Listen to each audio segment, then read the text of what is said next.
இந்த தான் கேரக்டர் கீரக்டர் ஒண்ணுமே சொல்ல மாட்டாங்க. ம், ம். நம்மளுக்கு ஆப்பர்ச்சுனிட்டி கிடைக்கிறதே சினிமால பெருசுன்றனால நம்மளும் போயிருவோம். அங்க போய் ஏதாச்சும் சொல்லுவாங்க.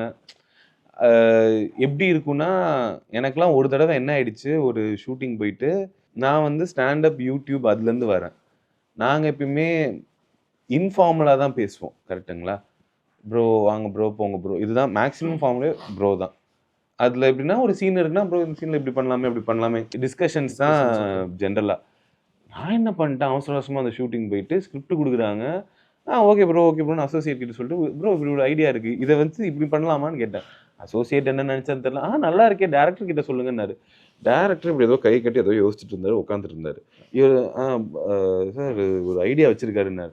நான் டக்குனு இவரு இங்க இருக்காருன்னா பக்கத்துல ஸோ ப்ரோ அப்படின்னு சொல்லிட்டு நான் ரொம்ப கேஷுவலா பேச ஆரம்பிச்சுட்டேன். எனக்கு தெரியாது. நான் ப்ரோன்னு தானே சொல்றோம். டேய் இதான்டா அப்படின்லாம் பேசல. ப்ரோன்னு தான் சொல்லியிருக்கேன். அவரு இப்படி பார்த்தாரு. வேணாம் அவ்வளோ டைம் இல்ல அப்படின்னாரு. என்ன பொசுக்குன்னு முடிச்சுட்டாங்க. அசோசியேட் அவ்வளோ இன்ட்ரெஸ்டடா இருந்தாருன்னு, சரிங்க. சரி சொல்றத செய்வோம் அப்படின்னு கம்முன்னு நானும் விட்டுட்டேன். நின்னுட்டேன். அப்புறம் சீன் போறோம். நடிக்க சொல்றாங்க.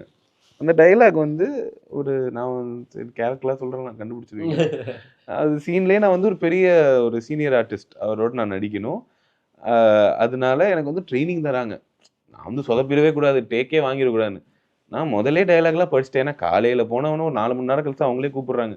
இருக்கிறது ஒரு பக்கம் டயலாக். இதுல என்ன பெருசா இருக்குமோ நான் படிச்சுட்டேன். டயலாக் கரெக்ட்டா சொல்லிட்டேன். அப்படின்றாரு அவரு கேமரா மானிட்டர் அ இன்னும் பெட்டரா பண்ணுங்கன்னாரு. இப்ப நீங்க இன்டர்வியூ எடுத்துட்டு இருக்கீங்க. ம். பெட்டரா எடுங்கன்னா என்ன பண்ணுவீங்க? என்ன மாத்திக்கணும் சொல்லுங்க? சொல்லணும்ல. ம். சொல்ல மாட்றாங்க. சொல்ல மாட்டேன். அப்ப எனக்கு என்னன்னா புரிஞ்சிருச்சு. என்னடா இந்த வைப் ஒரு மாரி இருக்கே. சரி விக்ரம் ஏதோ கேள்விலாம் என்னங்க பெட்டரா பண்ணணும்னு கேட்டு, என்னடா கேள்வி கேட்கிறேன்னு ஏதாவது சொல்லிடக்கூடாதுன்னு நான் இப்படியே யோசிச்சுட்டு சரிங்க பெட்டரா தான்னு சத்தமா பேசி பார்க்குறேன். நீங்க நடிக்கிறீங்கன்னு தெரியுதுங்கன்னாரு.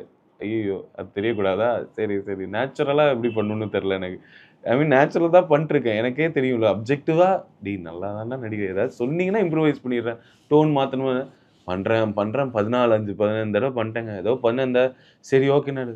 சார் தேங்க் யூ சார் அப்டின்னேன். அப்படின்னு சிரிச்சாரு. ம். அவருக்கு நான் குனிஞ்சு தேங்க் யூ சார்ன்னு சொல்லணும். இதுதான் அங்க.